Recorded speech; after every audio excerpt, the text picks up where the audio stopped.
fourth stop on the 2005 NHRA schedule brings us to the home of NASA, Houston, Texas. Ideal weather has brought the fans out in force to see their stars shine bright as they reach for the sky in the Lone Star Stage.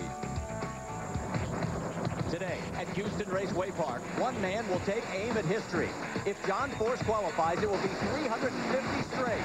The 13-time Power 8 champion stands alone as the winningest driver of all time. And now at Houston, he'll try to add to his incomparable legacy.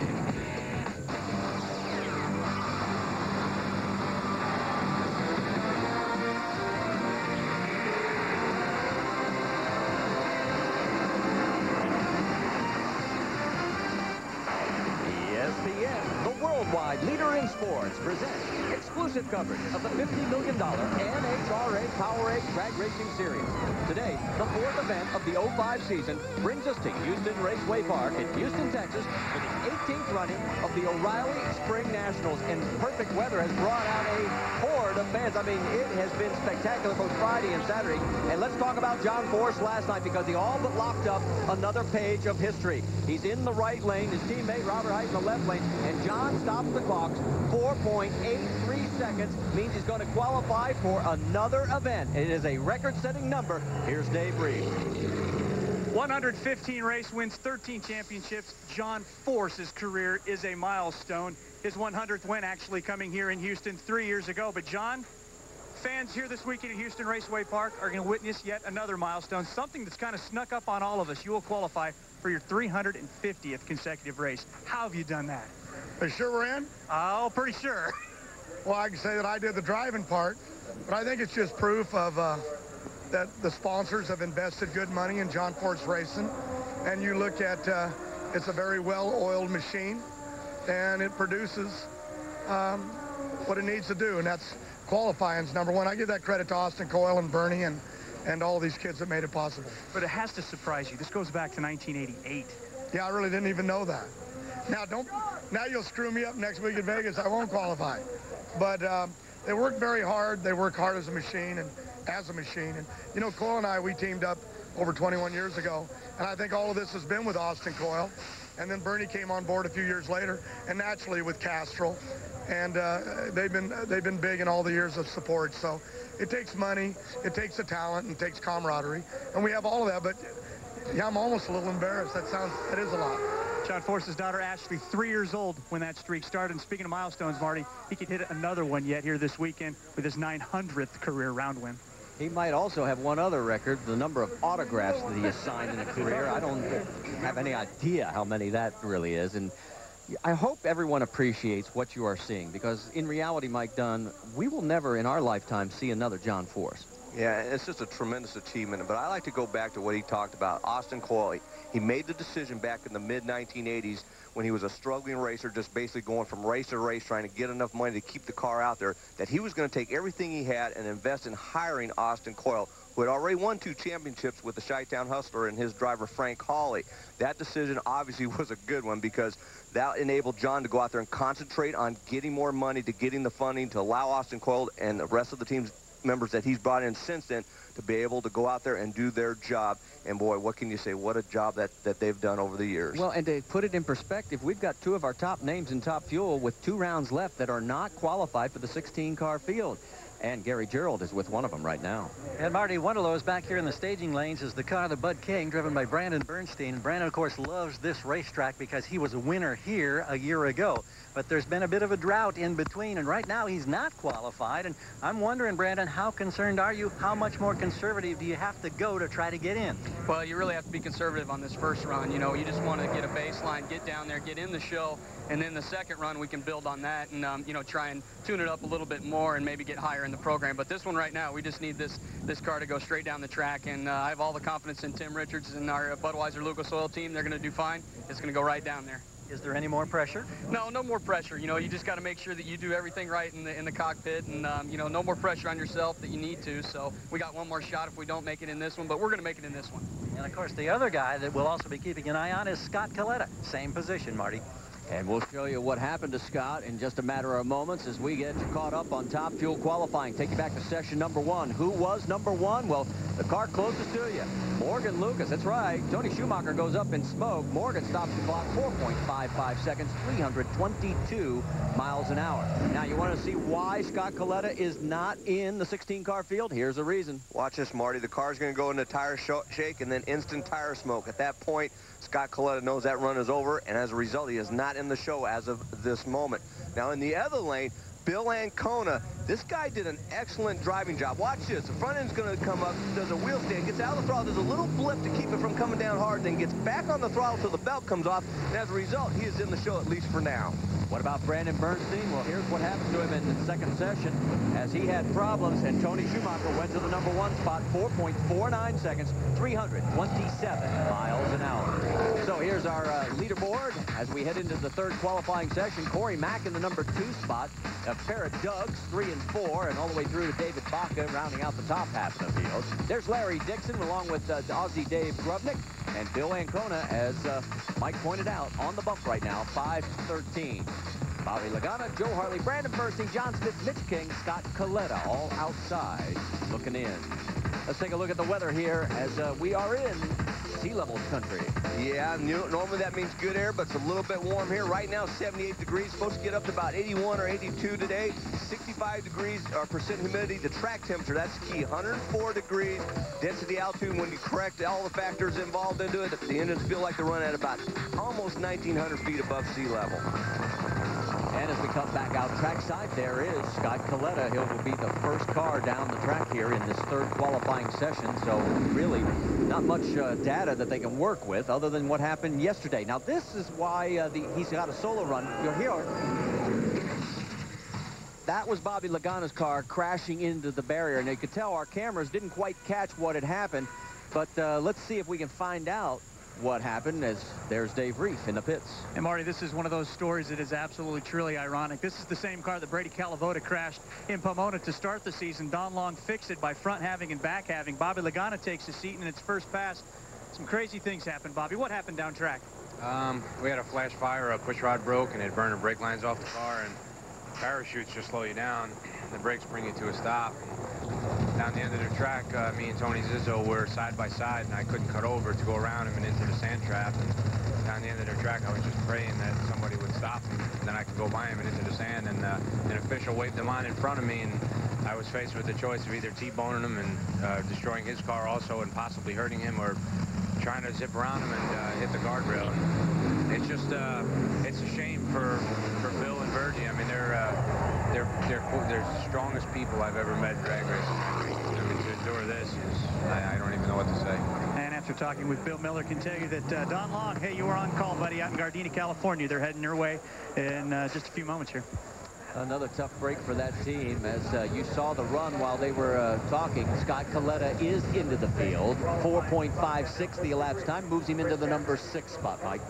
That's a nice run for the conditions because, like we talked about, track temperature 104 degrees, which was similar to what we saw in yesterday's first session, about 105 degrees. And low ET of that session yesterday was about a 455 by Morgan Lucas. So obviously they softened it up just to get in the show, make sure the car went down the track and made a nice pass. So one of our 2 top stars is into the field. We'll see what happens to Brandon Bernstein in a matter of a few moments. Let's talk about qualifying rules in NHRA Powerade Racing. You get a maximum of 4 chances to get into the 16-car field. It's your best elapsed time of those 4 that determines your position. Speed's not a factor unless 2 cars run identical elapsed times, and you're racing only the clock, not the driver in the other lane. And don't worry about a red light today. Tomorrow, it's a no-no. Let's go back down trackside as we get ready for Scott Wise. He's over in the driver's right, and the driver's left is Larry Dixon. Numbers by their name indicate where they're qualified currently.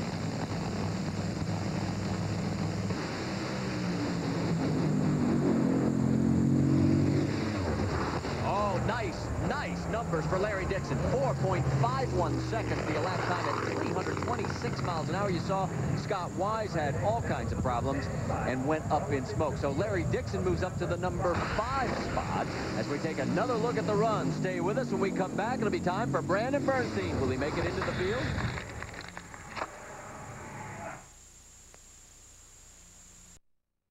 Presentation of the O'Reilly NHRA Spring Nationals, brought to you by Powerade, the official fuel of the NHRA, and O'Reilly Auto Parts.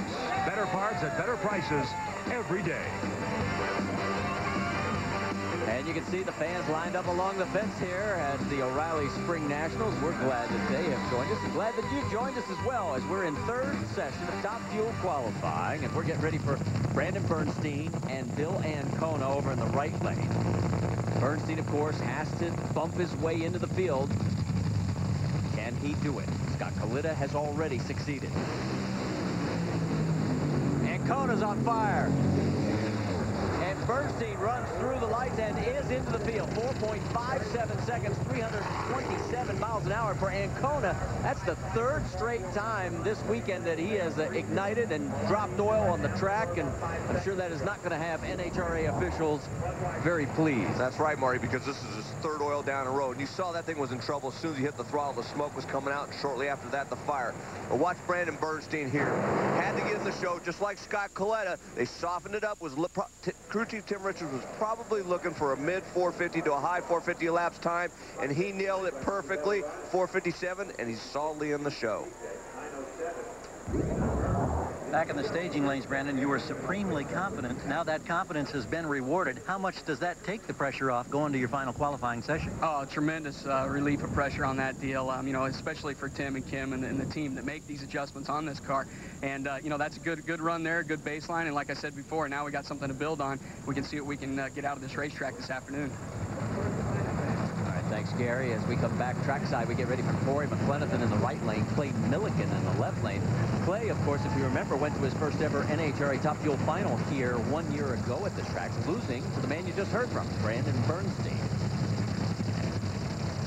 More on Corey McLenathan. Let's check in with Dave Reed. You know, Marty, the last time we would have seen the Fram Airhawk would have been at the semifinal finish that this team had in Gainesville, but they weren't taking it easy over the last couple of weeks. In fact, last week, the Carrier brothers and Corey Mack were at the Bristol racetrack there at the Nextel Cup race, where they actually took the car out, popped it up on some jack stands, fired it up, whacked the throttle 3 times, and they made about 170,000 heads turn that week. And like them, they're doing it again here this way, the Bristol Motor Speedway, that is.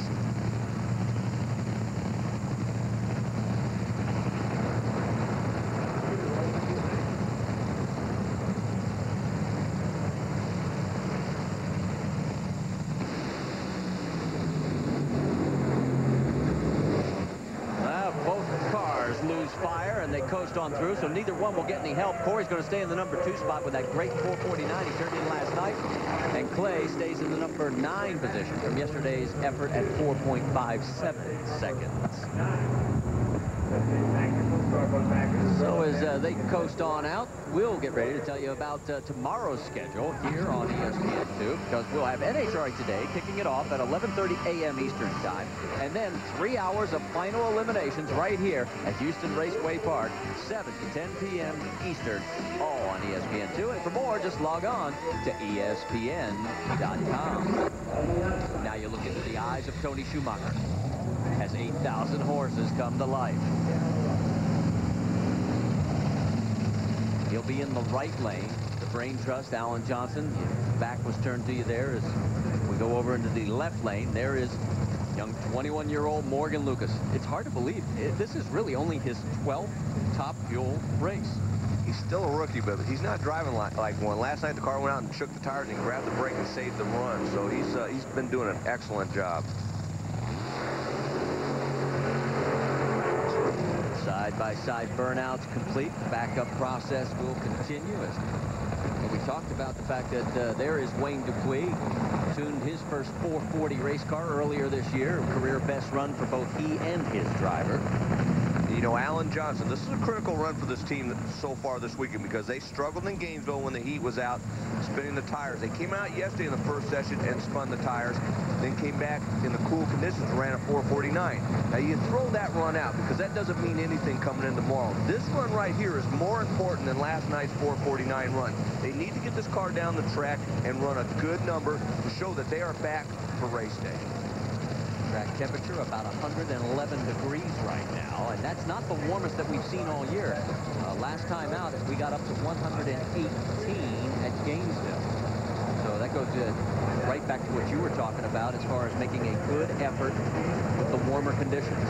And normally these two cars, these two teams are probably the best at getting down those slick conditions. It was kind of it seemed like kind of a fluke deal that Alan Johnson and Tony Schumacher struggled in Gainesville and that first session. We'll have to see what happens here.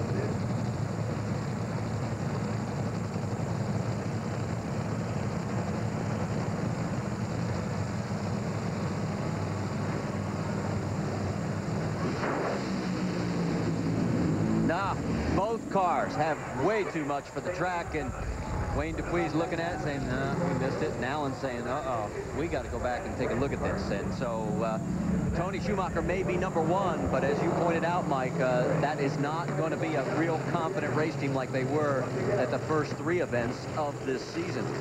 So as they coast on out, we've still got third qualifying session of Funny Car coming your way. But first, we've got to take a commercial break here at the O'Reilly Spring Nationals at Houston Raceway Park.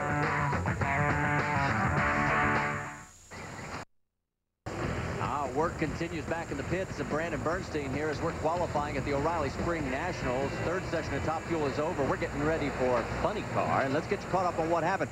First session, not nearly as exciting as session number 2 last night. Side by side, the Schumacher teammates. Gary Scelzi left lane, Ron Capps in the right lane. Capps goes 4.81 seconds. Scelzi right behind at a 4.82. Both of them in the field solidly, numbers 3 and 4 as of right now. We already talked about John Force basically guaranteeing his way into a record-setting 350th consecutive race with this pass, but it was Robert Hight in the left lane going low. He's number 1 right now, 4.76 seconds at 3:23. What about Jim Head and Cruz Pedregon? Not much for Head on this run. He goes up in smoke, but Cruz stops the clock, 4.94 seconds, 2.94. He's in the number 14 spot. Now, Whit Bazemore was number 1 at the end of the first session with a 4.89, but here he gets no help. He gets out of the groove, gets up in tire smoke. Del Worsham stops the clock, 4.84 seconds, 322. That's good enough to put him in the number 7 position. So here is the running order, and there is Phil Burkhardt in the number 2 spot. That would be a career best if he can hold on. And notice it, the body, it's a Toyota. That's right, they made the switch, and we'll see how well it works for him. And on the bump right now is Jim Head at 5.07 seconds. The guys outside, Tony Pedregon, Gary Densham, and Jack Wyatt. You look into the eyes of Whit Bazemore as he gets ready to go up against Gary Densham. Lee Beard, the brain trust on that machine. Over in the other lane, Gary Densham. What a difference being without John Force's resources. This team has struggled mightily trying to just make it in the fields on a very limited budget. Yeah, after a career year last year, it just, I mean, you have to have the money and you have to have the personnel. And Gary's got some good people, but some of them weren't experienced. He even talked at the beginning of the year, bringing some people that hadn't even seen the race car or picked up a wrench to work on one when they first showed up at the race in Pomona. So obviously it takes time for everybody to gel and start working together and to get that car right all the time. And they've struggled, like you said, Marty. Over in the other lane, of course, Whit is coming off the big win at Gainesville. First time he had ever advanced to the final there, a little home to take home the Wally. And, of course, that was enough to vault him. That was enough to vault him into number 1 position in the Power A point standings. He'll be over in the right lane, Gary in the left lane.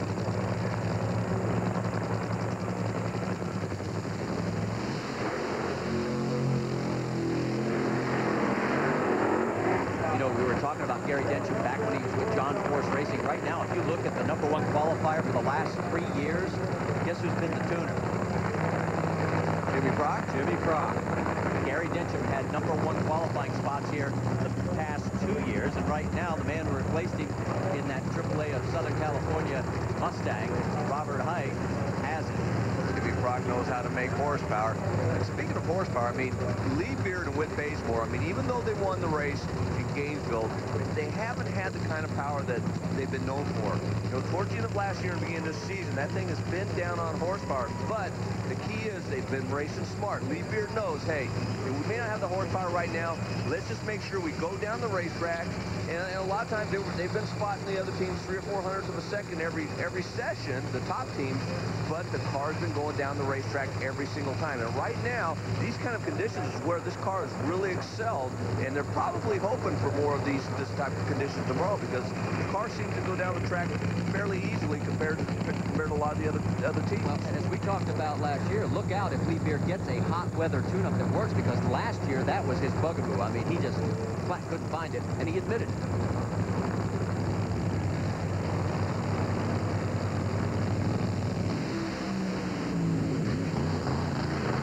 Both cars have traction problems within the first 60 feet, so they'll go back, take a look at the data, see if they can figure it out. So we talked about the Toyota. If you remember last year, it was Jerry Tolliver who ran the Toyota colors, as it's now Phil Burkhardt in the number 2 spot. Let's check in and get more from Dave Reese. That's absolutely right, Marty, but Jerry Tolliver still very much a part of the Toyota operation now with Del Worsham. First of all, we got to check in with you to find out how this worked out and what's going on with you. Well, we're still working on our deal for this year, and we were ready to come out at the beginning of the year, so the people at Toyota wanted to remain here on the racetrack, and Alan Johnson and myself decided that the Worshams were our best bet out here. They're a great family and a great team and good friends of ours, so we brought the Toyota deal over here and talked to them, and they decided to go ahead and run it. We're very excited about that. It's a good race car, and couldn't be in better hands. Yeah, the obvious question then for you is, as a 2-car operation, why you'd want to go with one Toyota body versus the one that you run? Well, you know, I'm not saying that, you know, in the future both cars won't be Toyotas, but for right now we had to start with one car, make sure it would run. Really at this point we only have the one body. The second body's just about finished right now, and we have enough data. You know, we know what's going on with both cars, and this car looks great, and it's running great, and I'm sure it's going to perform great, and I look forward to possibly racing one in the future. Perhaps a little foreshadowing there, Marty. And we'll explain more on how that whole project works a little bit later. First, we want to tell you about NBA Saturday tonight, 10 Eastern, 7 Pacific, because we've got some of the biggest names in the game. Tracy McGrady, Yao Ming, and the Rockets taking on Steve Nash, Amari Stoudemire, and the Phoenix Suns. The NBA on ESPN tonight, 10 Eastern. For more, log on to ESPN.com. We get ready now for Gary Scelzi. There is Gary in the right lane. He'll be up against Eric Medlin. The numbers 4 and 6 qualifiers, respectively. And Gary Scelzi and Mike Neff are in a similar situation that we saw with Tony Schumacher and Alan Johnson. They went down the racetrack, made a nice run last night, but they did not go down in the heat of the day. Like we said, tomorrow the conditions are going to be similar. They're calling for a little bit of an overcast, which might help out track conditions, but still, they need to get down the racetrack and make a nice run right here.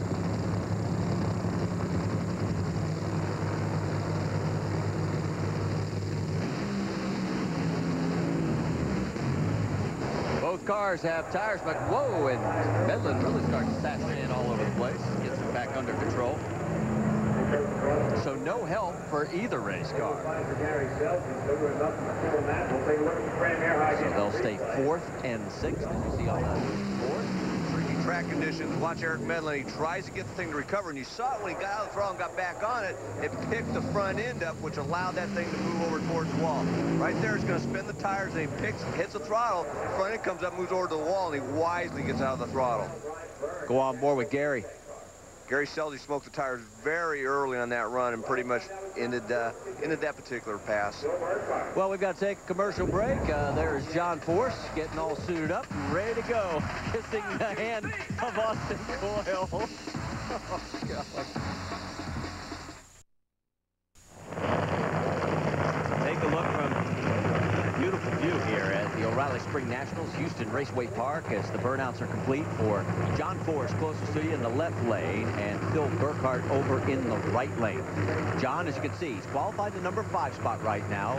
This will be number 350 in a row. What was it like back in 1987, the last time John failed to make a field? Well, a gallon of gasoline was 95 cents. Our president was Ronald Reagan. 3 Men and a Baby was one of the top films. The number 1 song was Walk Like an Egyptian. You remember that one, don't you, Mike? By the Bengals. And NHRA Funny Car champion that year was Kenny Bernstein. And who held the national speed record there at 280.72 in Funny Car? Some old has-been that's doing TV now, I guess. And you heard at the very beginning of the broadcast, Ashley Force was all of 3 years old at the time.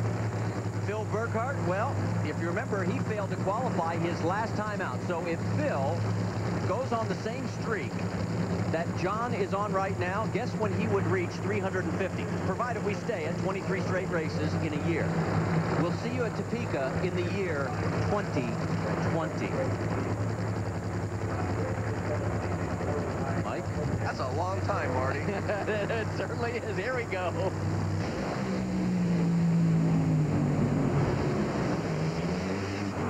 Well, Burkhardt, you saw it huff just at the finish line. He runs 4.99 seconds. And John, a similar situation. Still, he's not traversed this race course very well in 2 prior runs in the heat. Yeah, John had a cylinder out early, and you saw that on the left side of the car, and then started hurting himself towards the other end. Phil Burkhardt, it was soft early, and then just kind of nosed over the other end. It looks like he shut it off. Back at the starting line, Robert Hight. There's Jimmy Prock closest to you. And if you're just tuning in, we are at the O'Reilly Spring Nationals, the 18th running of this event, qualifying today here at Houston Raceway Park. And glad that you're with us. It is race number 4 of 23 on the NHRA Powerade Drag Racing Series. I'm Marty Reed, along with Mike Dunn, Dave Reef, and Gary Gerald. And glad that you're with us for all the excitement of NHRA Powerade Drag Racing. As we get ready for Ron Capps and Robert Hight, let's get more from Dave Reef. And Marty's Ron Capps fires up his brute machine. Man, you got to know this guy was like a kid in a candy store. Normally race car drivers are like that anyway, but on any given weekend, should he make 4 qualifying passes and 4 rounds of eliminations, that's only a total of 8 passes. Well, imagine Ron Capps post Gainesville when he got to test all 3 of Don Schumacher's cars in one day. Down the racetrack, back to the starting line, down the racetrack, back to the starting line. You get the idea. This guy was definitely living large that day. Hey, Gary, what's going on? Well, we got Phil Burkhardt here. 3 weeks ago, you didn't make the show in Gainesville. How much better are you feeling right now? Oh, we bounced back big. That 481 last night, putting us number 2 spot is big. You know, it helped us with small showdown points in the end. And for everybody at Checker, Shucks, and Cragen, I mean, we needed that to bounce back. You know, it's 0 to 0 out here. You know, come into Gainesville, number 1 in points, and not qualify hurt us. But, you know, we're back here. We're on top of the heap, so we got a pretty good thing going. And you're doing it with a brand new Toyota body. And certainly there's got to be some satisfaction that goes along with that, I'm sure. Right, of course. You know, we stayed at Gainesville on Monday morning and tested at 10:30 Monday morning. It went out there and went with the Toyota body, went 484, 315. So, you know, just a day away. Thanks. Well, Burkhardt is back, boys. If he stays number 2, it would be his career best qualifying effort in funny car. As we get ready now, and there's Robert Hight. And the number of races before qualifying, number 1 in Team Force, it only took Robert 3, Eric Bedell 11, and you thought John was kidding when he said in all those early years when he was just blowing himself up. He was telling you the truth. It took him 68 races to get his first pole. He's made up for lost time, though. That's for sure. Student driver behind the wheel, Robert Hight. Poke a little fun at himself. You know, both these teams in similar situations did not go down the racetrack in the hot conditions yesterday in the first session. Came and ran their numbers last evening. They need to get down the racetrack right now.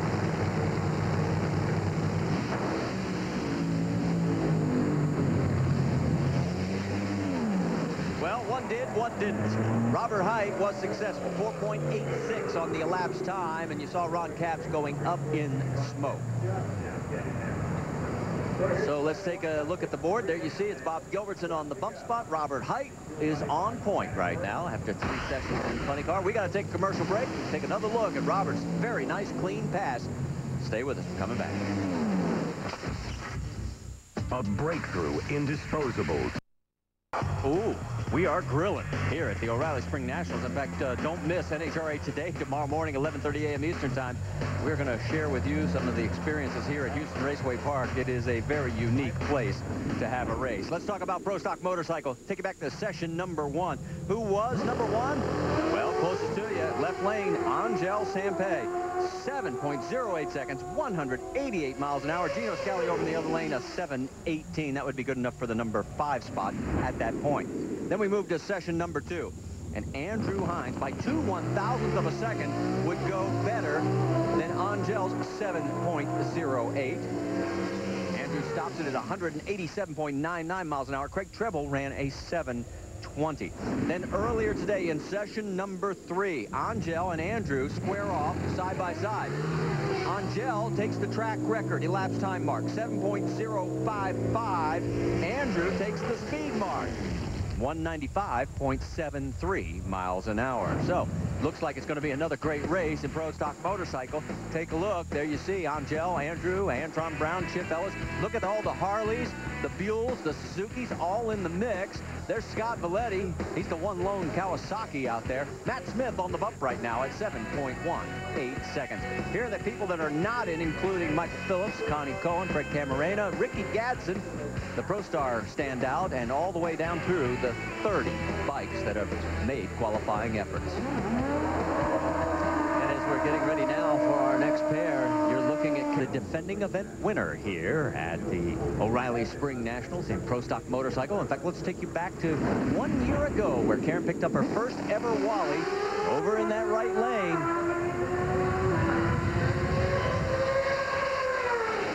And boy, the celebration lasted well into the evening, and rightfully so. Right now, Karen finds herself qualified in the number 15 spot, a bit precarious. Michael Phillips on the other lane. Outside looking in, got to run quicker than 7.177. Boy, it looks awful twitchy down there in that first half of the track. Karen goes 7.18. That is her a good run there, and just almost improves her. Her 7.17 from earlier will keep her at the 15th position. Phillips will not make the field as he runs a 7.25. There is one man who is on the verge of making his first ever NHRA event. He's with Dave Reef. Great to have a new face at the race. You're looking at Fresno, California's Chris Rivas on the cusp of making his first ever NHRA Pro Stock bike appearance. He's doing so aboard an S&S Buell. What's the feeling going into this fourth session? Well, we feel really confident. I mean, I'm just so happy to be able to qualify. You know, it's a dream come true. It's something that G Squared Motorsports has made possible for us with the sponsorship of Mohegan Sun in Connecticut, and it's a dream come true. We've certainly seen how strong these George Bryce machines can be with Chip Ellis. And the reference to G Squared Motorsports is George Smith and George Bryce. We get ready now for Steve Johnson in the left lane, Sean Gann in the right lane. The field, we can tell you, is set. It's just a matter of where everybody's going to start. Gann on the bump right now. Can he move up? And yes, he can. 7.14 for Sean, 7.13 for Steve. So both riders improve. And as we get ready for the next pair down on trackside, there is Gino Scali. He's currently in the number 9 spot, the best run of 7.13 seconds. In fact, Gino would race Steve Johnson in the first round if they stay in their respective positions. And let's talk to the winner from Gainesville. He's at the far end with Gary. I think the smile and the satisfaction of 3 weeks ago from Gainesville is still very evident on the face of Steve Johnson. Here you are with a 7.13. How comfortable are you feeling here in Houston? I'm really comfortable. Heck, I flew here for the first time in 18 years without an airplane. I just flapped my wings, just got here on a wing and a prayer, but I'm having a blast, and that 13's okay. Terry Vance says if you're in the program on Sunday, you can win the race, and that's what I went off of last year, and that's what I'm going to stick with, or that's what I went with in Gainesville, and that's what I'm going to go with here. No big names on the side of the bike. We're waiting for the Marines or somebody, you know, National Guard, somebody like that, but we're just having a blast. We're having an absolute... There's a lot of closet Steve Johnson fans out there. We did it! He may not have names on the bike, but he got a big number 1 on the back of his trailer right now, guys. Yes, he's number 1 in the points, and at least for this week, he can wear it out there. As GT Tonglet goes 7.12, Gino goes 7.14 seconds. So no help for GT. He's going to stay in the number 6 spot. Gino stays in the number 9 position. So we've got to take a commercial break. Stay with us. We'll be back, and there is Gary Denson. He is not yet qualified in Funny Car. That's still to come.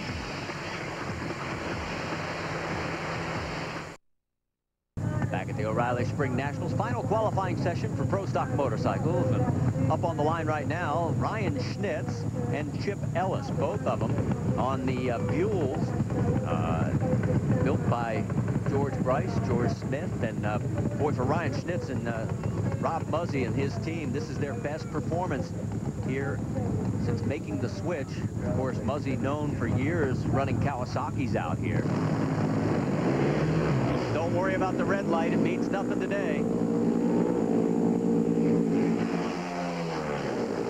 Chip goes 7.10 seconds. That's the quickest run of this final session. A 7:16 for Ryan. He falls off a bit. He'll stay number 7. Chip is now in the number 4 spot.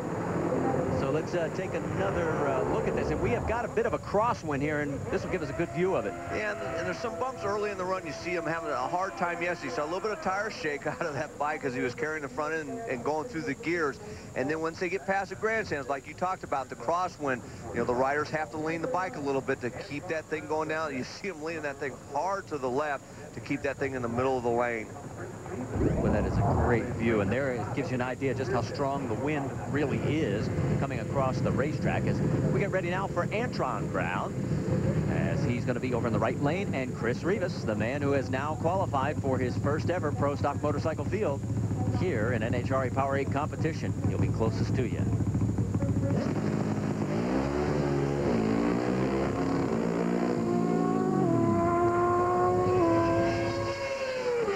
Chris lose fire, and he's just going to coast it on out. Antron, who's been a former runner-up here at this event, he runs 7.11 seconds, so he has steadily improved after that 7:09 performance as well. He has been consistent down the racetrack. So Antron in the number 3 spot, Chris in the number 5 position.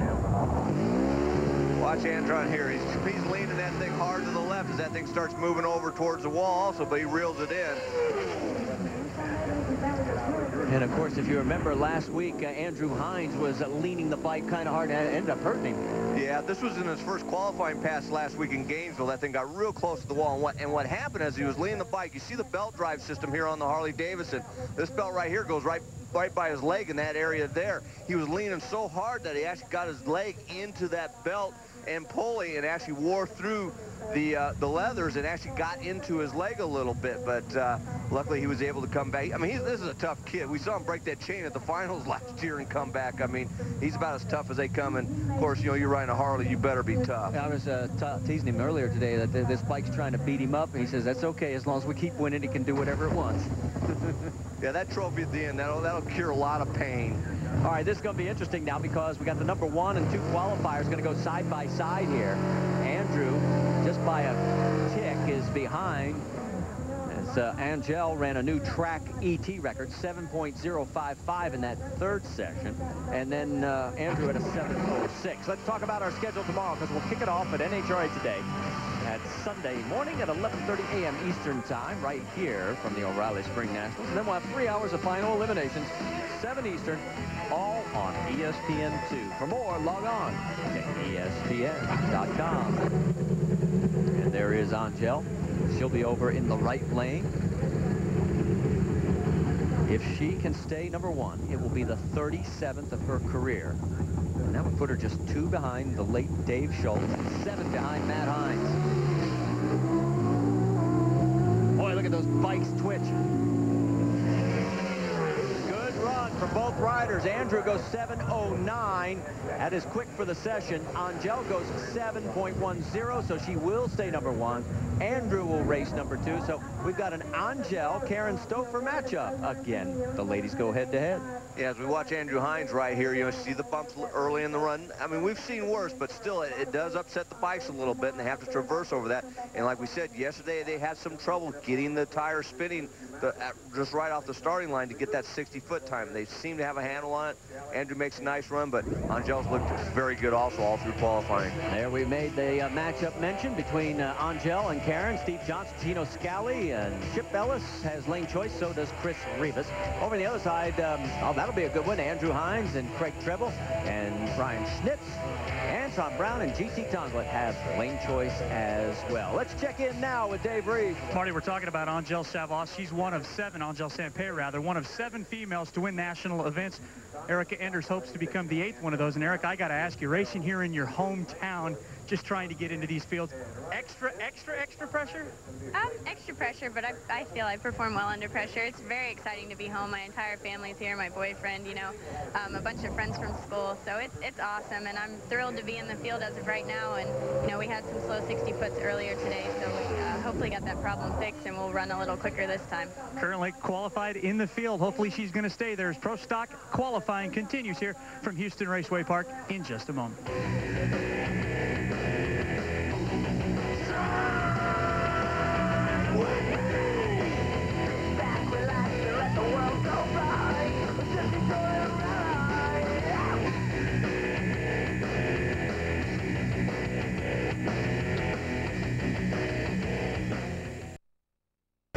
Just some of the thousands that are on hand here at Houston Raceway Park as we're qualifying at the O'Reilly Spring National. I'm glad that you're also with us along for the ride. And let's get you caught up on what happened so far in Pro Stock, because let's take you to session number 2 as the sun was beginning to set. Eric Anders over in the right lane. This is her hometown. She lives here in Houston, 21 years old, and she's trying to make her second field. Looks like she might just do it as she stops the clock. 6.76 seconds. Right now, she's in the number 14 spot. Dave Conley over in the left lane is in the number 12 position. Who's number 1? Over in the right lane, Warren Johnson. What a difference from last year. The Professor, 6.70 seconds, 205 miles an hour. So let's show you the leaderboard. You can see right behind WJ, it is Jason Line with Jason's boss, Greg Anderson, in the number 6 position. Greg Stanfield rounds out the top half of the field. Then it picks up with V Gaines all the way down through Richie Stevens on the bump at 6.76 seconds. Bruce Allen, what's happened to this team? Boy, they are struggling. He made every field last year in Pro Stock. So far, he's looking at possibly DNQing the 3rd time in 4 races. All right, as you look down, we're getting ready for Pro Stock. Let's go back and listen in as Angel was talking with one of her crew members about what the game plan was going into this final session of qualifying. I'm thinking I might want to drive. Maybe just drive just to the left of the very end of the wall. All right, now she's on the left side of your screen, and it looks like the wind foiled the plan. Yeah, the bike launched towards the center, and then basically the wind took over and moved her over towards the center, and possibly that's what slowed her down a little bit. Her only run that she didn't run in the 7.0 range. Well, let's send it quickly to the far end to Gary, and we can find out about Angel and her number 1 position. Angel, for the 37th time in your amazing career, you qualify number 1. I can only assume that the satisfaction always gets better and better with each and every one of these you add to that growing number. It definitely doesn't get old. This is I call this my hometown track because Louisiana's right next door, so there's lots of family and friends here. We did exactly what we wanted to do. Well, maybe not exactly. Antron and I are number 1 and number 3. The first thing we want to do is get these U.S. Army Suzuki's qualified 1 and 2, but next best thing is 1 and 3, so we won't have to race each other till the final round if things go our way tomorrow. So U.S. Army rules. Hey, troops, we love you. And the troops get to see us on the Armed Forces Network each and every time that we compete on the 23 race tour, and we send our best to all our fighting forces around the world as well. We come back to the starting line. That is a man in search of a cure, because Bruce Allen may be on the verge of failing to qualify for the 3rd straight race. He hasn't done that since 2002. And remember, this is a guy who last year was one of 4 who made it to absolutely every single event in Pro Stock. Well, you know, I've been doing this television since 2002, and I can remember, every year Pro Stock comes out, you see some big changes, and this is one of them. I mean, a lot of the other teams have caught up with Greg Anderson. Bruce Allen, obviously, they made changes over the winter. They tried to make their car better, but sometimes it doesn't always work. So it is a bit of a surprise. It's also a surprise that Kenny Koretsky in the other lane is not in the show. This car makes a lot of horsepower. They've made some good runs.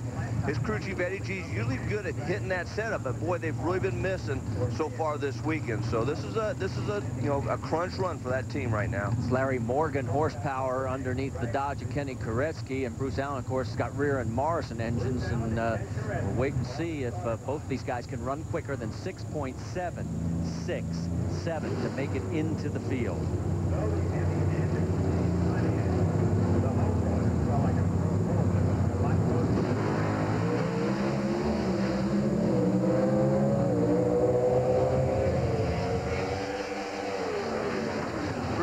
Is just going to miss. So is Kenny Koretsky. So the troubles continue on a major scale for Bruce Allen and his team. And for Kenny, it's now 2 DNQs this year because he also failed to make the show back at Phoenix. And you can see just how close they were to making it into the field. And you know, Marty, even though the lap times were identical, it was two completely different runs there. Kenny Koretsky just missed on the 60-foot. The thing had a slow 60-foot. Bruce Allen had a great one, but he didn't have the horsepower on the other end. So as a result, they ran the same elapsed time, but it's two completely different runs. All right, now next up, you're looking at Richie Stevens. He's on the precarious position known as the bubble.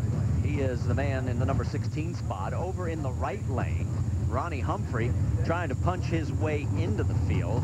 His best run, though, is still 3/100ths off of what he needs, so that's going to be a very difficult task, especially when the track temperature is up to 113 degrees.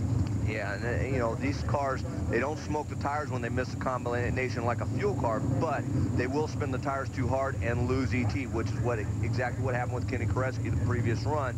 Didn't get that 60-foot time, so it's very critical that they still get the clutch, get that combination and the gearing and the car set up right in order to get that car to accelerate very well early in the run, because Richie Stevens, Bob Glidden, you know, tuning the wrenches on this thing. I mean, it's definitely capable of getting in the show, and it's, you know, it's a surprise too that they're number 16 right now. Well, and keep an eye on the difference on this body, because a new body is now out on Jake Coughlin's team car. We'll get more into that as the opportunity presents itself. Here we go right now. Can Ronnie Humphrey make his first ever Pro Stock event? The answer would be no, by a bunch. 6:81, and boy, Richie fell off a ton. 6.90 seconds, so he stays on the bubble. Stay with us. We're coming back. We've got more Pro Stock. Back here at the final Pro Stock qualifying at the fourth event of the NHRA Powerade drag racing season, and you're getting ready to watch Erica Enders. Here is the last man who had a chance to bump his way in the field. Left side of your screen, Ben Watson. Jim Yates was already in the field, albeit in the number 15 spot. Watson doesn't even come close, but Jim Yates did manage to move up to the number 14 spot. So the field is now set, and you'll notice that Jim has moved ahead of Erica Enders, who we are now getting ready to take a look at. And the girl is doing okay. She's qualified for her second Pro Stock event, and in a very tough atmosphere, right in front of her hometown fans. In fact, the other day in the newspaper, in fact, we'll show you the copy of it on NHRA Today tomorrow.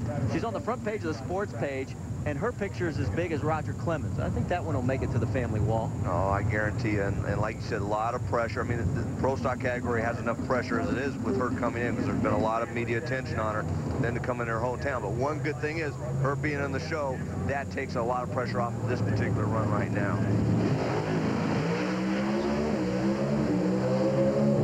Alan Johnson in the left lane, another one of the Mopars. And it is Erica with a 6.78 second elapsed time. Alan goes 6:79. Neither one is going to get any improvement, but remember, it is a very much warmer day than it was when they ran these passes last night. And so that is a very good representative run for that team. Yeah, for both cars, and they had relatively slow 60-foot times. And normally Alan Johnson, who won the race in Phoenix, he had Mark Ingersoll as his crew chief, who's watch Grumpy there prepping the track. But I'll tell you, Mark Ingersoll and Alan Johnson had tremendous 60-foot times when they run that race in Phoenix. Here, they've slowed down considerably, so that tells me the track conditions are probably a little tricky for these teams right now. I never knew Grumpy provided maid service. We got to talk to him. Dave Conley, of course, that's Grump's boy. The 22-year-old. He has been to 2 finals so far this year, winning one of them. He's currently qualified number 12. Larry Morgan over in the right lane. And, of course, Conley, your points leader, albeit a precarious few points as we're early in the go. But I'll tell you what, anytime you're number 1, it's a good feeling. I'll tell you what, he's a 22-year-old phenom. I mean, this kid can drive a race car, loves to drive the race car, and just the pressure doesn't seem to get him. He just can ride to the occasion, and he's going to be tough all year. Whoa, the car took a hard right. Conley gathers it back up. And it is Larry Morgan running the 6.76 second elapsed time. And you can see Grump writing the numbers down, 6:78 at 2:04 for his driver, Dave Conley. So they'll stay 11 and 12 as we continue. You're riding on board with Jake Coughlin. He'll be in the right lane. V. Gaines over in the left lane. As we mentioned, that's a brand new Dodge Stratus body. Gary, you've got more? Yeah, we've got a brand new bodywork, brand new skin on two of the cars. The Dodge Stratus is driven by Alan Johnson, we just saw come down the track, and also on Jeg Coughlin. This car had not been tested at all other than a couple of passes in the wind tunnel. But they're very excited about some sleek, little, subtle aero maneuvers on the bodywork from front to back. Only the roof and the rear deck remain the same, and they think that maybe it's worth 100th or maybe 200th of a second, as we know. And when fields are decided by 5 or 600ths, that could be huge. Well, and it shows so far, Jeg is in the number 10 spot. His teammate is in the number 16 spot. Now, you know, it'll be interesting to see how... And Gary brings up a good point. I mean, a lot of times on race day, these races are decided by thousandths of a second. If you can pick up 1 or 2 hundredths of a second, and you got a driver like Jeg Coughlin who can get you like 1 or 2 hundredths on the tree on reaction time, that's a huge advantage over some of the other teams. So they're always looking for every little bit they can get.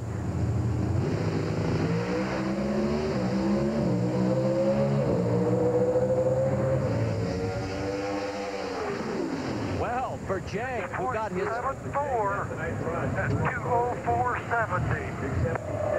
Boy, that felt nice. I know I did a little wavering down low, but it sure liked it. I don't know what change it like, but I'll take a real good look at it. Good job, guys. Well, for Jeg, who got his first Pro Stock final and first Pro Stock win right at this track, that is quickest run of this final session. That's important. We got to take a break. Stay with us. That's a nice run. 2:04.16.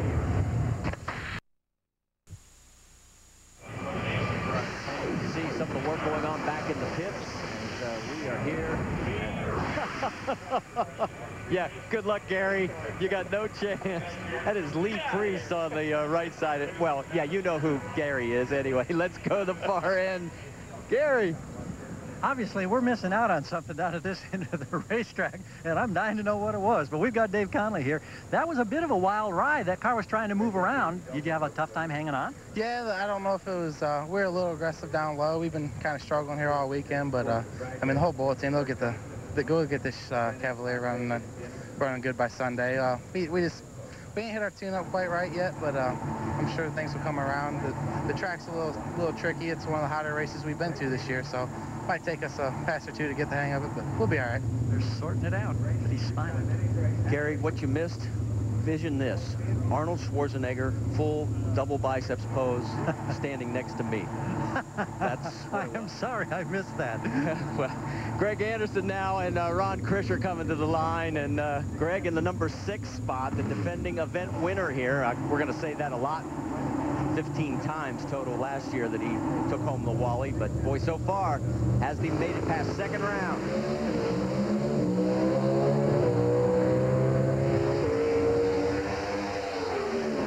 But Anderson showing some life. He's low for this session. 6.71 seconds, 2:05 in the heat. Says, fellas, okay, get ready. Here I come. Bit of a statement right there. Let's take another look at it. This was definitely a statement run. He'd been struggling coming to this session, number 6, like you said, Marty. But this was a nice pass. You saw the thing kind of sashay a little bit just around half track as we go on board here, and you watch Ron Krischer in the other lane. I thought maybe that might have hurt him a little bit when he probably pulled her into 4th or 5th gear. That thing did move. That means it was probably getting a little bit loose, but that thing was trucking down to the other end to run that 671.3 in these kind of conditions. Just an excellent pass. And so we get ready for our next pair of Pro Stock machines coming to the line. In fact, our final pair, Ricky Smith, you're looking at him there. He'll be alongside of the Professor, Warren Johnson. And let's shift gears quickly and bring in Dave Reef. Well, Marty, we just talked to Erica Anders, who's Houston-based, but the two guys you see behind me are going to enjoy 2 home events in a row. This is Top Fuel's newest team, owned by this man, David Powers, from right here in Houston, Texas. Builds about 500 homes a year. And then next week, as everybody knows, we get to go to this man, Hot Rod Fuller's hometown of Las Vegas. 10 years removed, Hot Rod. what's it like to be back in a Top Fuel car once again, and how is this team coming together? It's been amazing. I mean, this is our home race for David Powers and David Powers Homes, and we got over 70 people here this weekend, and last night we put a good run down for them. We went at 56 with the 7, qualified number 7 right now, and everything's looking good. Our team's gelling together, and I think we should surprise some people. Lots of sportsman racing in the last 10 years, which you got back into this thing. Didn't seem like you missed a beat, did you? No, these cars, I mean, I'm a race car driver. That's what I tell people. It doesn't matter if it's from Super Comp or Top Fuel. I mean, this is what I do for a living, and this is just an extension of what I do. So, Mike Dunn, that means you could jump right back in and go, right? So the theory goes, but I'm a little too old, I think, right now. Who knows? You're never too old. Let's talk a little bit about the old Warren Johnson. I mean, he is the veteran out here. Could be the oldest man ever to win a Wally if he can pull it off this year. He has not qualified number 1 since St. Louis of 2003. That's 38 races ago. He's a quarter mile away from snapping that string. Man, you see him work the wheel off the start. Yeah, you think it's easy to drive these things? And look at WJ. 6.69 seconds. He is just shy of the track record by 3/1000th of a second. 205. And the professor, who struggled oh so mightily last year, has just said, hey, Greg, you gave me your best shot, and I just answered back. Boy, you got that right. Take that, Greg Anderson. He said, you saw him working the wheel. Watch that car. It made a move towards the center, and he was really working, but it was 994 and 60 foot, the best 60-foot time of the session, and he carried it with that horsepower all the way to the other end. And it will be WJ and Richie Stevens matching up in the opening round, and Stanfield and Smith, they have lane choice, and there is Jason Line, and Greg Anderson is on the opposite side of Warren, so they cannot meet until the final. Here are the guys that did not qualify. Of course, the two biggest names, Kenny Koretsky and Bruce Allen. We've got to take a commercial break. When we come back, it will be time for Top Fuel, and plenty cars still to come as we ride along with the professor.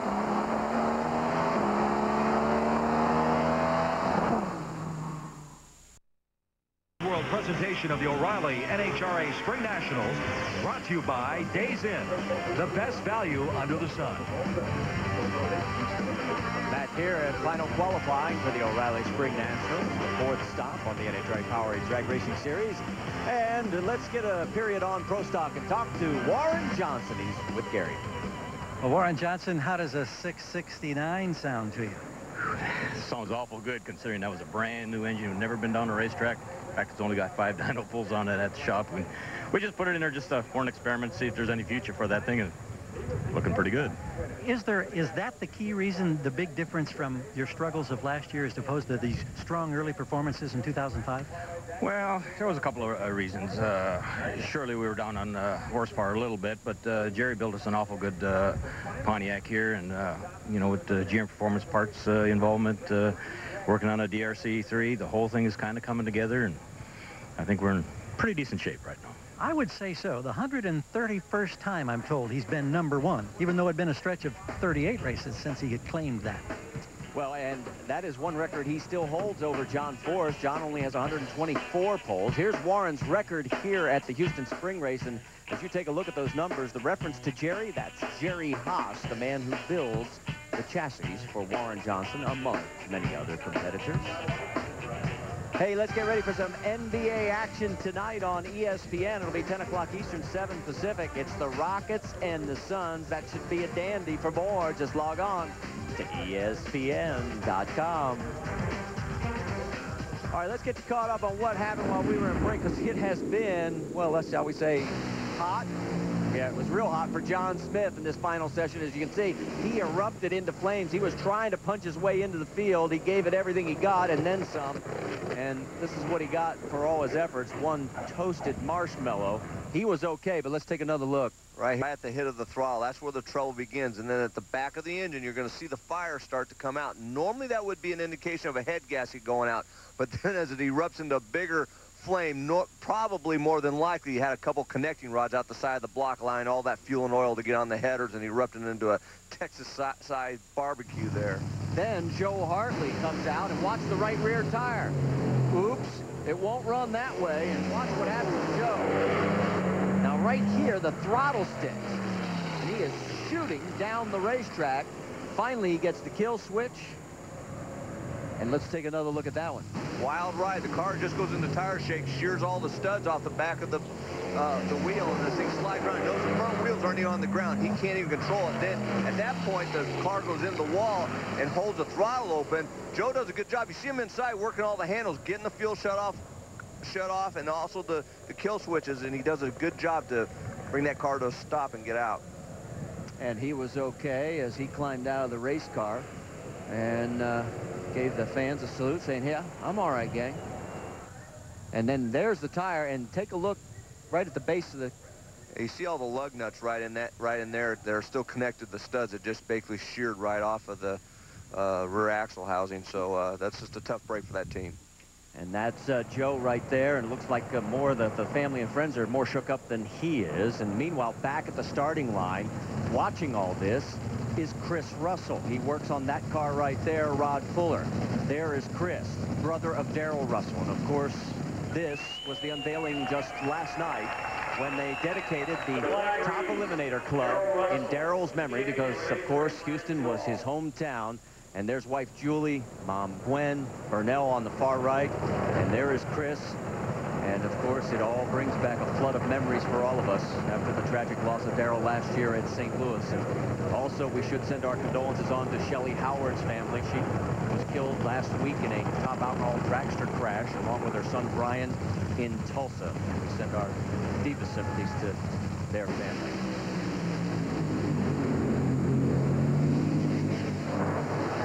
On the racetrack, you saw Brandon Bernstein lose fire. He crosses the line at 4.68 seconds. They will not be happy with that run.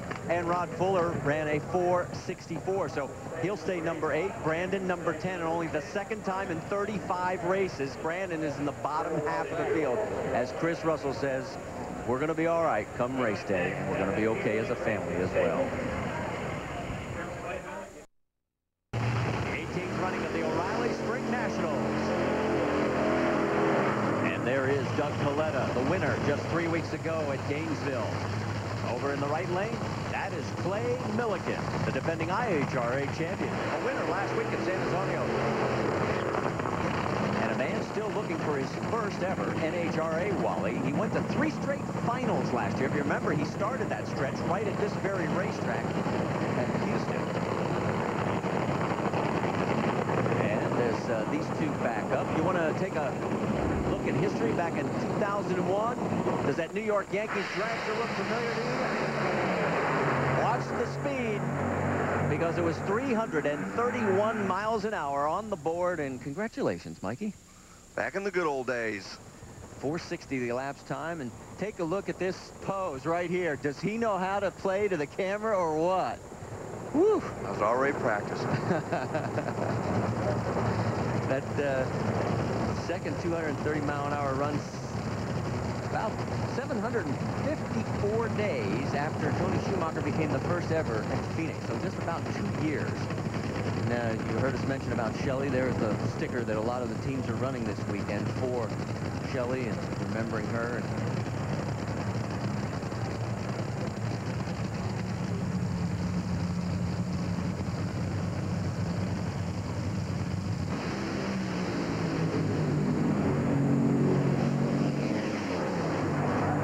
Doug goes 4.62 seconds. You saw Clay get out of it as he had experienced some problems just about half track. But for Doug, it's not going to improve. He'll stay number 4. And it's interesting to see some of the elapsed times right now. I'm a bit surprised, aren't you? Yeah, I mean, a lot of the teams are just trying to get down the racetrack, and but it is a surprise because I didn't see any cylinders out on the race car. Normally, when a Coletta car falls off that much, it's got a cylinder out. So obviously, they probably backed it off more than they would have liked to, because I'm sure they were trying to run quicker than that.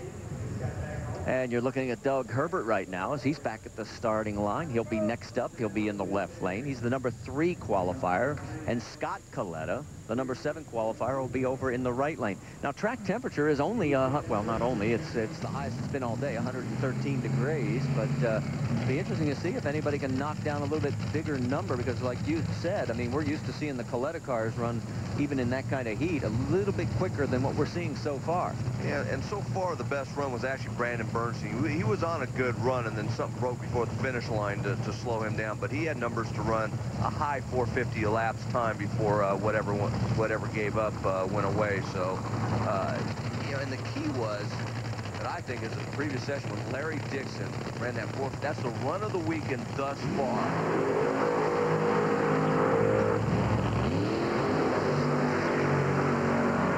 I say that because it was in the heat of the day, and he went 280 miles per hour at the 8th mile. So it kind of surprises me that cars are struggling getting down the racetrack, but yet Larry Dixon and Dick LaHaye can go out there and run that fast in the middle of the course. Normally that means the track's pretty tight. Dave, you got more on Doug Herbert? You bet, Marty. For those fans that may not have caught our NHRA Today episode 1 week ago, Doug Herbert's been doing a great thing all year long, welcoming back combat veterans from Iraq, from the hometown areas. He did it at the first 3 races, and right here in Houston is no exception, as there are 10 guys literally back from Iraq April 2nd. They still got dirt in their ears, and they're probably going to get shook out right here. And we welcome them home. Wish everybody could be home, that's for sure. Doug, of course, the winner here back in 1999. He beat Tony Schumacher in that final. I'd like to do it again. Take home the Wally here. Doug always gets pumped up. There he is before every run. So I asked him about it. He says, I can't understand guys that just sit in there. He says, I'm ready to go. I'm chomping at the bit. And he's loving even more this year because this team really seems to have turned around. They brought on Rob Flynn as crew chief to work with veteran Jim Brissett. And we talk about chemistry, and it just seems like those two really have good chemistry together. And they have a good approach at running this race car. And as a result, you're seeing some good times come out of it.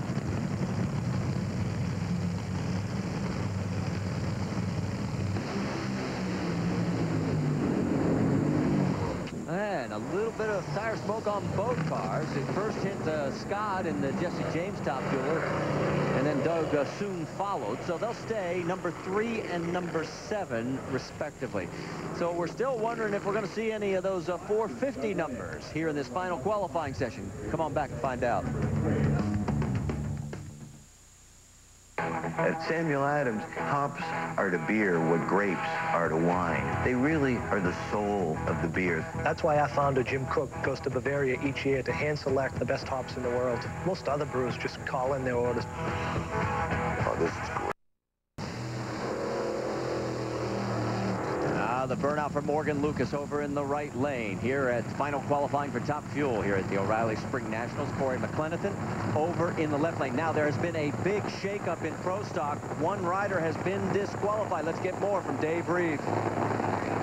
Big change in the Pro Stock bike categories. Number 13 qualifier Riddell Harris no longer shown there. The schedule's been revised a little bit, or the qualifying ladder. What are they telling you, Riddell? They tell me that I wouldn't let them check the bike, and I gave them fuel on the other end. I went across the scales at 6:05, but they still disqualified me, saying that I threatened to sue them. So.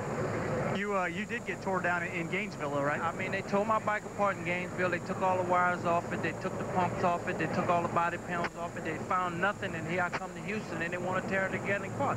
I mean, you can't keep tearing these bikes apart because, I mean, that's where your performance advantage is, and I worked all winter to try to get my bike competitive, and now it's competitive, and I'm paying the price because I won't let NHRA tear it apart.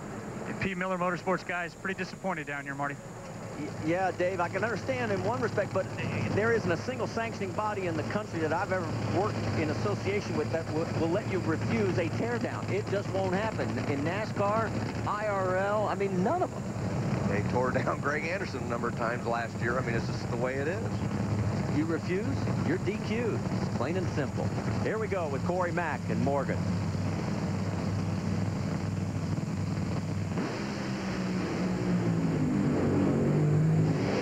Whoa, did you see Morgan? He got it sideways, realized that it was not going to work, and he did a nice job of recovering, just getting out of the throttle. The run was over very quick for Corey Mack. So Corey will stay number 2, and Morgan in the number 6 spot. Yeah, and we look at his early numbers. The car just wasn't moving real good early, but it makes a move over towards the wall, gets out of the groove, which is probably getting it to spin a little bit more, and then it gets loose, puts the cylinder out, and starts heading towards the center line. But at that point, he knows the run is pretty much over. Meanwhile, back at the starting line, we are getting ready for Tony Schumacher. Interesting note that our statistician Louis Bloom has turned up.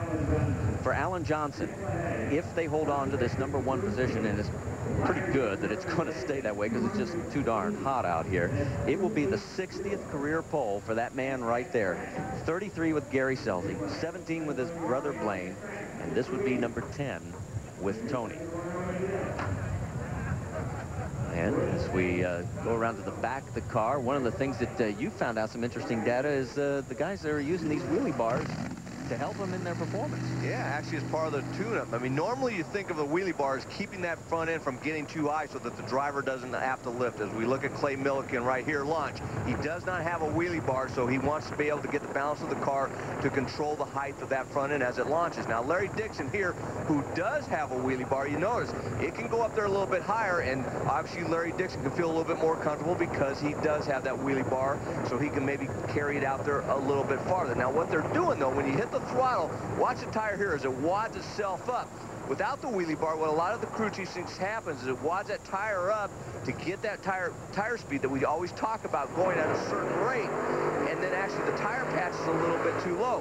Now on the wheelie bar, you're going to watch the same thing. It's going to hit the throttle. As Tony hits the throttle, it's going to wad up a little bit, but then it's going to hit the wheelie bar right back here and not allow that tire to squat as much, thus keeping that tire patch a little bit wider. And what some of the crew chiefs think that maybe Alan Johnson is doing, by having that tire in a better shape as it launches off the line, he's able to get it more aggressive with the clutch early, and as a result, his car normally runs about 200 or 300 quicker in 60 and 330 feet, and that's where he makes a lot of his elapsed time. So it will be interesting to see how many teams have now watched that, and we'll see more wheelie bars by next week in Las Vegas. You know, let's shift gears and talk a little bit about Larry Dixon. You know, we talk about tracks that have milestones. Well, there are plenty here at Houston Raceway Park. Larry holds one of them. Back in 1999, he became the first driver ever to go under 4.5 seconds. He ran 4.486. That was April of 1999. His crew chief at that time was Dale Armstrong. In fact, the first ever 4-second top fuel pass, period, was done here by Gene Snow back in 1988, and he is qualified #1 in top alcohol dragster.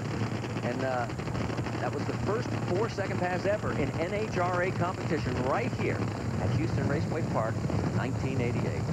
I still say that 4:51 run in the previous session by Dick LaHaye and Larry Dixon was the run of the weekend thus far, to run those kind of numbers. Let's see if they can back it up here, and let's see if Tony Schumacher can do the same thing in the other lane.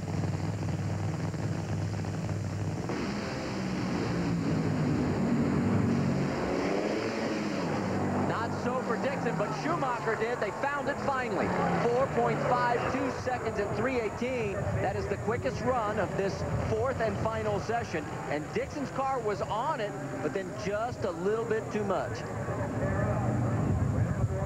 Yep, got into that dreaded tire spin. They were probably trying to go for it, although the numbers weren't real big. But you see the car launch onto the wheelie bar and help set that front end down. Now, I don't know if they actually run that thing to help with the wheel speed, but we know that Alan Johnson likes it. And you saw that Tony Schumacher put a cylinder out on the other end, but that thing really had some quick early numbers like we had talked about before. 2:11 and 3:30 and 3:03 at the 8th mile. Those are quick numbers. And that's the run they were looking for going into race day, because they had not traversed this quarter mile in the heat until then. Schumacher, Fuller, Doug Coletta, Dixon, they've got lane choice, as does Corey Mack, Scott and Brandon. That's going to be a good matchup. Herbert and Morgan Lucas. We've got to take a break. Funny car when we come back.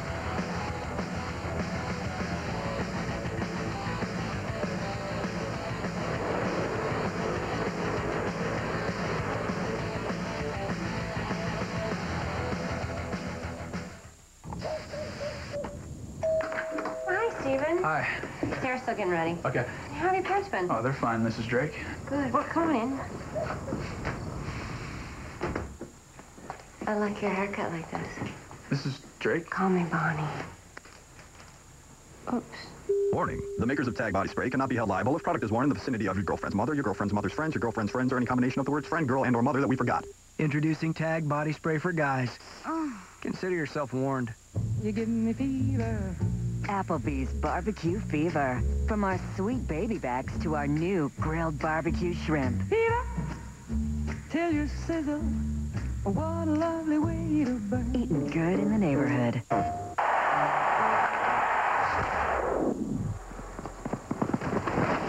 Vertical, 27 inches. Ball velocity, 119. Cleat size, 11.5. Let's move, man. Let's go! Go! Baseball. Right down to the smallest details. MLB 2006. Nothing is more true to the game. Rated E for everyone.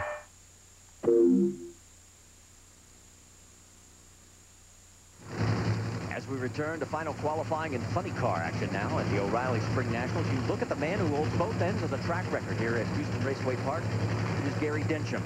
Of course, he did that when he was a member of John Force's team, and there is John, still very much interested in what happens with his old friend and former teammate. Gary will be in the right lane. Cruz Pedregon over in the left lane. Now, we heard from Riddell Harris about his version of what went on in this disqualification. Let's get the NHRA side. Dave Reef.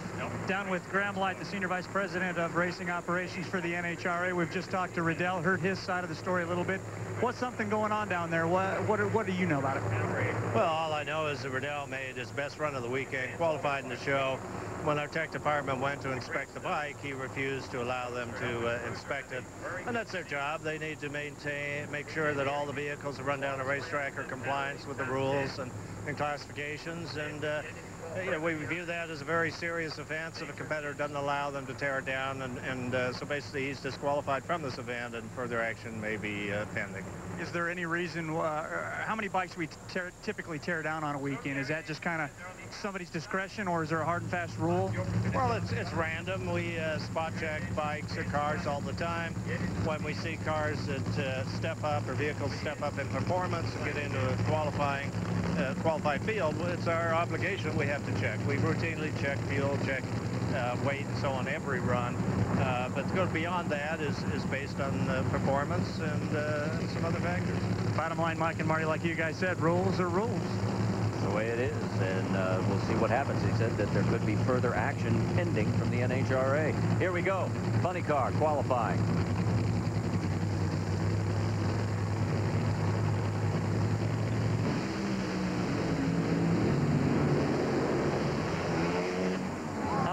Gary Densham was on a pretty good pass, but he had to have that one problem. I don't know if the blower belt came off. Could you tell, Mike? It actually looked like it started hazing the tires just about probably about 400 feet out, and then that probably allowed the engine to rev up and then possibly lost the belt. But he had some good early numbers in just a tough break. Let's see if we can tell here. Look on the left side of your screen, Gary Densham. Car launches good. He's got good numbers right there. And right about that point, you're going to see a little bit of tire haze off of the car, and some cylinders go out, and then probably lost the belt right after that. And, of course, Cruz was out of it even earlier. Let's put a period on Top Fuel. Gary is with Tony Schumacher. Yeah, the Sergeant's got a handful of son Anthony here, and his first question was, Daddy, are you okay? Well, with a 52, I'd think you'd be pretty okay. What do you think? Oh, I'm happy as could be. You know, not only it was at a good run, but it was fun. The only thing left the starting line with the front end up, kept climbing, set them back down, pulled them back up.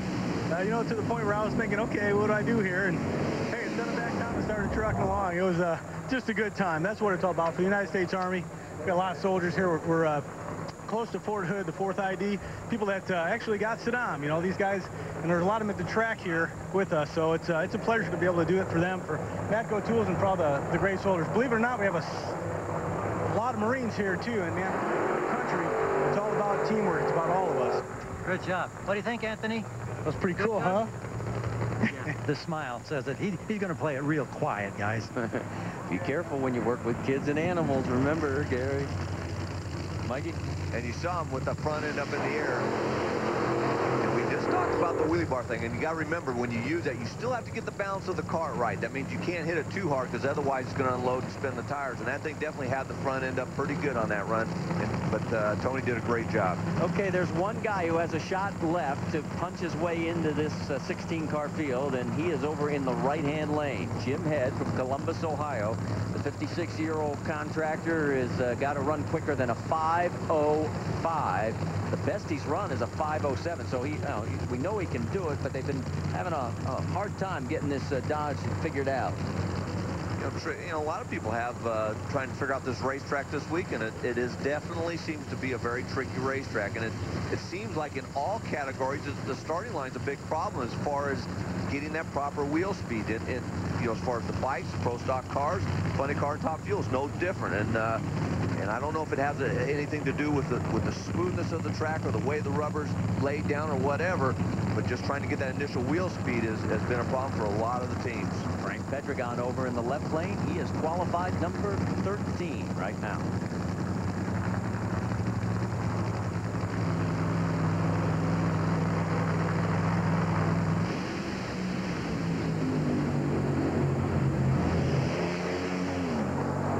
Jim Head just squeaks in 5.04 in the elapsed time. You saw it nose and over. He is in the number 16 slot, hanging on by a thread, but he is in. So Jim Head in the field for race day. Let's take another look. We've got to take one more commercial break. Bob Gilbertson has a shot yet to bump his way back in.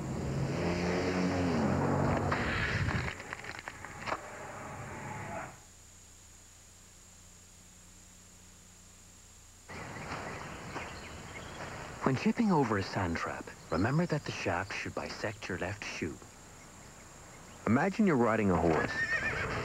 A miniature horse. Think 10 o'clock. Picture yourself wearing a scuba mask. Pretend there's a fence. Keep your head steady as if balancing an egg. Imagine you're swinging a garden hose.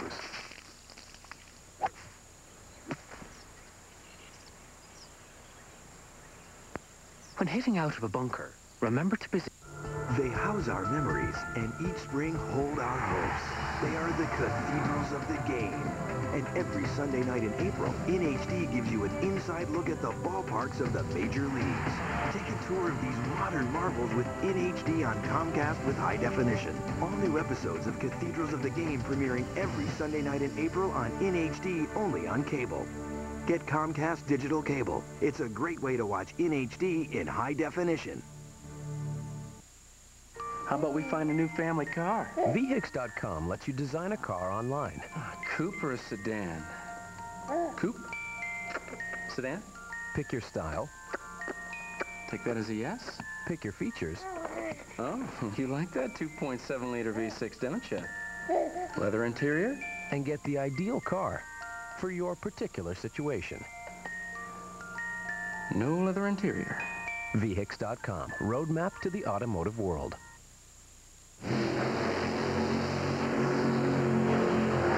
The burnout from Bob Gilbertson, and alongside in the left lane it will be the points leader in funny car, Whit Bazemore. So we're at final qualifying for funny car here at the O'Reilly Spring Nationals. Sun beginning to set as these two back up. Let's talk about the challenges facing Bob Gilbertson. Let's go back because it goes all the way back 3 weeks when he caught on fire in the race at Gainesville, had to thrash like crazy in the for the semifinals, got tons of help, managed to make it out for the final against, guess who? Whit Bazemore. But he went red and blew up the car again in the process. And in the meantime, they have reloaded all the pieces and find themselves in need of one good, solid run, Mike. They've got to bump their way into this field. Yeah, and they just seem to have struggled since that fire in the semifinals against John Force, because this car was really seemed like it was turning the corner since the beginning of the season. They had tested well. They came out and made some good runs and showed some promise that the car was making some, good horsepower, but they have just really struggled here this weekend thus far. One thing going in his favor. This has got to be one of his favorite tracks. Back in 2000, he won his one and only NHRA National Event in funny car from the number 16 position. But Whit Bazemore, he just wants to get one good, solid run down the racetrack in the heat, although the track temperature's now dropped to 102, and it's after the time when we will probably finish with the race tomorrow, so we don't know exactly what we're going to learn from this run.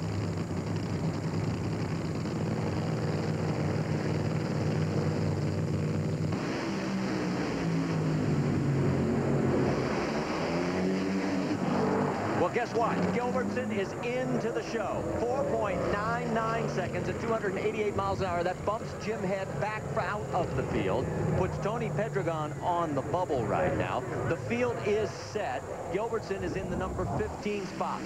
Well, they did what they needed to do. Bob Gilbertson and that team, they were decent numbers early, and then it was kind of laboring itself down towards the other end, but it was still good enough to get into the show.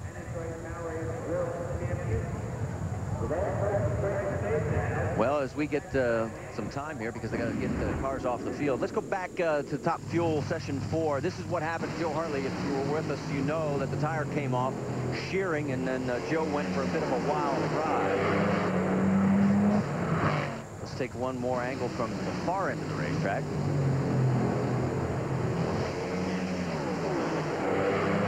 And now we have more information on what actually may have happened to that right rear tire. Dave Reef? And Marty, it is amazing to me that Joe Hartley and his dad Alan, this entire team, can still muster some smiles despite all of the damage they have to this Hartley family dragster, rather. You can see the top hat here pretty well banged up. The top wing, gonna need a new one of those. It all is because of the wheel stud shear, just like you said, Mike Dunn. Now, to give you an idea, let's look at the left side of this race car and show you how big a wheel stud actually is. It goes in through the drive hub a full 4.5 inches, and this is what normally sticks out. Well, if you take a look at the right side of that car, you're going to see exactly where all of those bolts have been sheared off. In fact, we can give you an idea how far into that drive hub they sheared off with the help right here. Mike, that's almost a full, more than 3/4 of an inch deep into there. Did talk with some of the team guys. Normally one of the leading culprits of that are some loose nuts that hold on the wheel, but I talked to the team. They watched them tighten the nuts and say that is not the problem. Well, you know, and we did have a shot of the wheel studs after the run. Now, the key here is you look at the top here. These are all sheared off very cleanly. This stud right here isn't. So what possibly could have happened is this stud here was actually cracked possibly before that run, and as a result, it fractured first. When that happens, there's just way too much load on those other studs. When you're talking about a car making 8,000 horsepower and all the torque that one of these top fuel dragsters make, and it just shears off the other studs and then basically sent Joe Hartley for that wild ride. And the NHRA officials, of course, were checking on the tire, the wheel, the studs, trying to make a final determination as to what actually happened involving Joe. But luckily, Joe's okay, and they'll be racing another day. Tony Pedregon now and Tony Bartone. Bartone closest to you in the left lane. There is Tony Pedregon.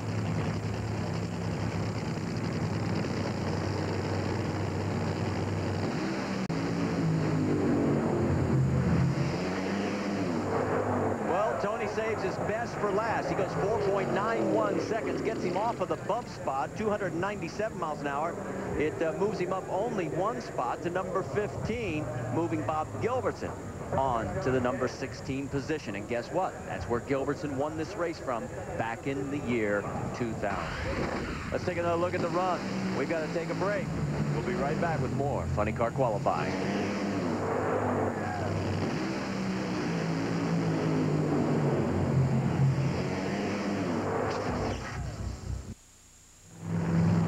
Beginning to set here at Houston, Texas in the O'Reilly Spring Nationals final session of Funny Car Qualifying. And as we get these cars backed up for Del Worsham in the right lane, Tommy Johnson in the left, let's remind you about tomorrow's schedule, because we'll kick it off at 11:30 a.m. Eastern time right here at Trackside with NHRA Today. And then 3 hours of final elimination, 7 Eastern, 4 Pacific from Houston Raceway Park. For more, log on to ESPN.com. Now let's go back and show you what we missed during the break. And boy, it was not good news for Tim Wilkerson or Jeff Arena. Now you can see Tim spinning the tires as soon as he hit the throttle. Just got way too much tire speed early and then just drove into tire smoke and basically ended that run. Now watch the escape hatch up here. It's going to come off the car. Basically, I think that's just a fatigue probably from the tire shake, and it just basically broke right off the hinges. Made it a little easier for Tim to get out at the other end. Not good for the performance, though. Get ready now for Del Worsham and Tommy Johnson. They are the 7 and 8 qualifiers.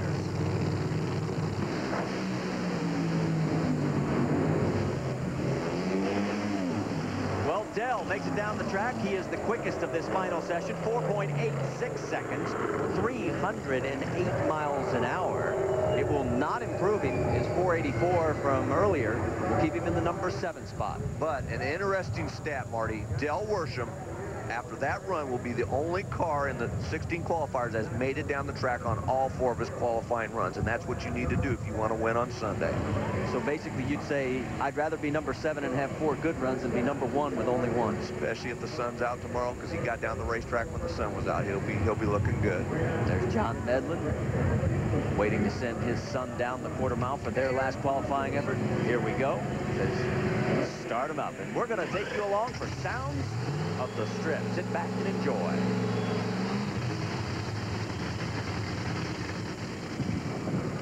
Woo. 86. 86? What, 84, 85, and 86 now? Is that what it is?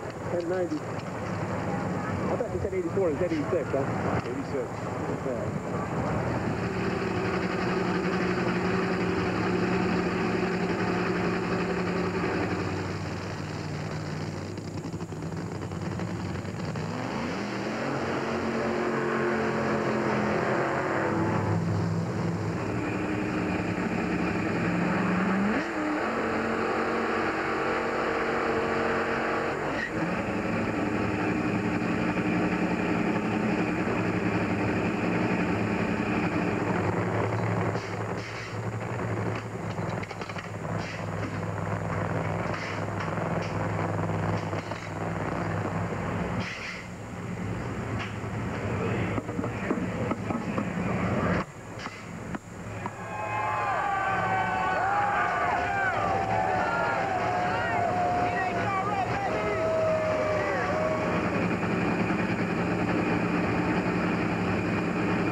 Both of them, 311, 316, or 313. And Scelzi will be number 4, Medlin number 6. Nice run by both cars. Good early numbers. Gary Scelzi was running almost 260 miles per hour at the 8th mile. That means that the car had some horsepower in a nice 482. Watch Gary working the wheel right there. For a funny car, that's a fairly straight run. That's kind of a normal pass for that, and that's a great job by that team. And we hope you enjoyed the sounds of the strip. As you see, Dad says, yeah, I like what Eric turned in. That's all right. That'll be fine. Thank you. Hey, we've got to take another commercial break. When we come back, John Force will seal the deal. It'll become official after his next run. 350 straight. Hello, young man.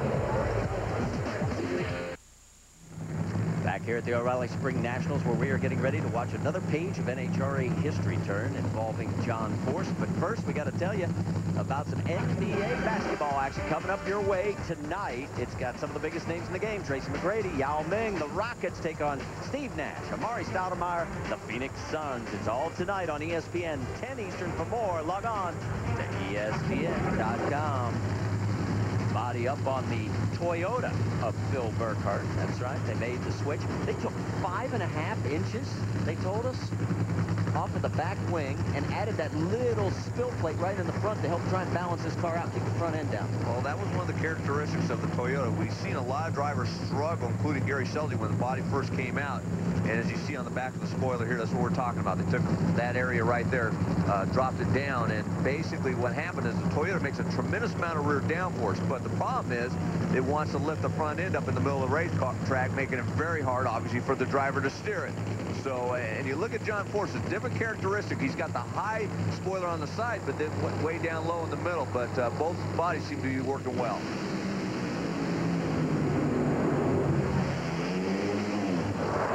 John runs 4.81 seconds, and it is official. He is in his 350th field. 311 miles an hour. It will move him to number 4. It is the quickest run of this session. Burkhardt falls off a bit, but his run from last night will keep him number 2. Little smoke coming out as John's bailing out a little early. Can't tell from that angle if they have any flames or not. It looks like it may have puffed a few pistons. What do you think, Mike? They say where there's smoke, there's fire, but I didn't see any. Let's see if we can tell what happened on the replay. This was a nice run. Obviously, 481 at 311 miles per hour. The speed kind of indicates to me that maybe towards the finish line, he might have started having some problems. And let's see if we can tell right about there. We should see possibly maybe a cylinder going out. Yep, right just for the 1,000-foot mark. A lot of times that puts too much of a load on the other cylinders and you know, get some internal engine damage. But John Force has been through a lot worse, trust me, in his career. So that's not a big deal for that team. While they work on that, let's bring in Dave Reef. Marty, certainly not the best run of the weekend so far for Phil Burkhardt, but I'm down with one of his crew chiefs, Mark Denner, to kind of get your impressions on the Toyota so far and how you think it's working for this program. So far, we liked it a lot. We were kind of nervous about the daylight, but all in all, we've made 2 good runs in the daylight now, and we feel real good about it. Feel like you've got exactly where you want it yet, or you still got a lot of room to improve yet? I still got a lot of room to improve, but hopefully we'll find out tomorrow. I'm more excited about tomorrow than I was yesterday. How much different is this car than your old body? Now that we've worked on it, not a whole lot. It's a little bit faster, though. And at the other end of the racetrack, the crew is happy. How happy is the driver, Phil? Oh, good. You know, I mean, it's going down through there. It seemed like it's spinning the tire a little bit up on the upper end, and it threw the belt off of it again on that run. As long as we get that straightened out, we'll be good. You know, biggest thing is obviously keeping this thing going down the racetrack on a consistent basis and get it to the finish line. It's all about Sunday. Consistency wins races an awful lot of times. Wish you well tomorrow. Thank you. All right, thanks, Gary. And there's John Force already out of the car, got back to the starting line because he wants to see, as does Eric Medlin, Robert Hight take home his 2nd straight pole in his rookie season and only his 4th event. And think about this. If you were with us earlier, you know this already. This will be the 3rd year in a row Jimmy Crock has tuned the pole sitter here at Houston. There's Jimmy. And I think Jimmy's going to go for it right now. The conditions have cooled off because it's gotten later, and he's going to see what the racetrack... He's got nothing to lose. He said, let's see what the racetrack could be. And we talked about it's not going to relate to tomorrow's eliminations, but they are calling for a possibility of having some cloud cover tomorrow. So, conceivably, if that does happen, the clouds do move in, they could use this run as good data for tomorrow's eliminations. Ron Capps in the Brute Dodge. Team Schumacher over in the right lane. Final run of the day.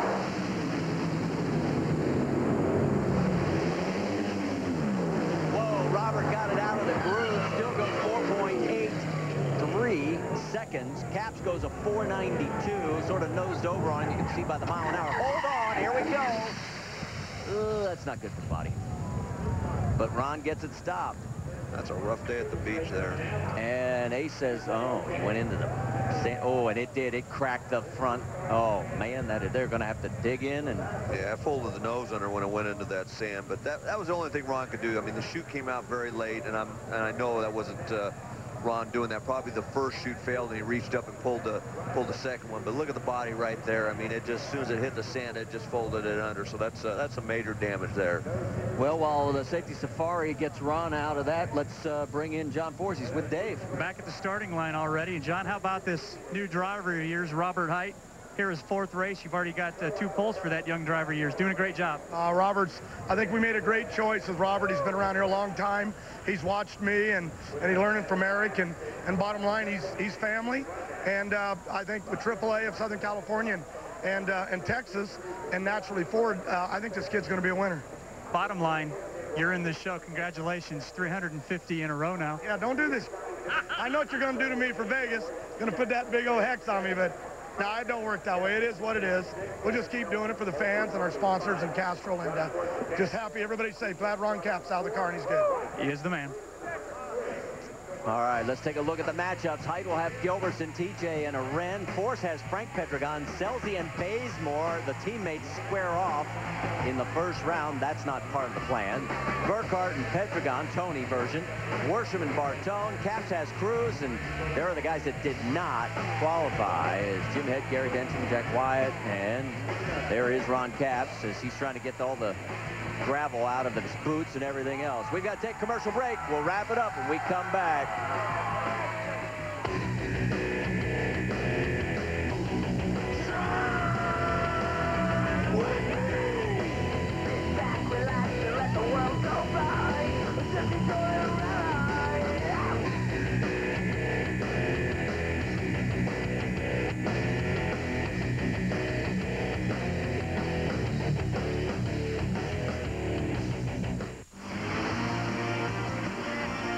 Today's Speed World presentation of the O'Reilly NHRA Spring Nationals brought to you by Powerade, the official fuel of the NHRA, and O'Reilly Auto Parts.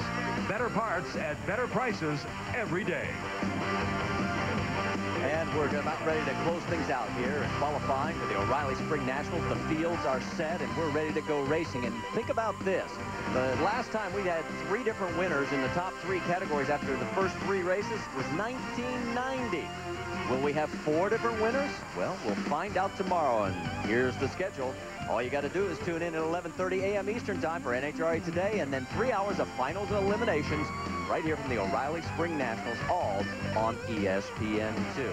That's going to do it for us. For Mike Dunn, Dave Reed, Gary Gerald, our entire ESPN2 crew, I'm Marty Reed. Thanks so much for joining us here as we've got women's college softball coming up next. It's Oregon versus Arizona right here on ESPN2. NHRA Today, tomorrow at 11:30. This has been a presentation of ESPN, the worldwide leader in sports. So long, everybody.